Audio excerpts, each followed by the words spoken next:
પ્રધાનમંત્રી નરેન્દ્ર મોદી ત્રિનિદાદ અને ટોબેગોની 2 દિવસની સફળ મુલાકાત બાદ આર્જેન્ટિનાની રાજધાની બ્યુનસ આયર્સ પહોંચી ગયા છે।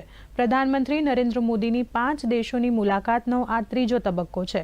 બ્યુનસ આયર્સ ખાતે પ્રધાનમંત્રીનું ભવ્ય સ્વાગત કરવામાં આવ્યું હતું। તો પ્રધાનમંત્રી અહીં ભારતીય સમુદાય સાથે મુલાકાત કરશે। તો ત્રિનિદાદ અને ટોબેગોની પ્રધાનમંત્રીની મુલાકાત દરમિયાન બંને દેશોએ તેમના ઐતિહાસિક સભ્યતા અને દ્વિપક્ષીય સંબંધોને વધુ ગાઢ બનાવ્યા છે।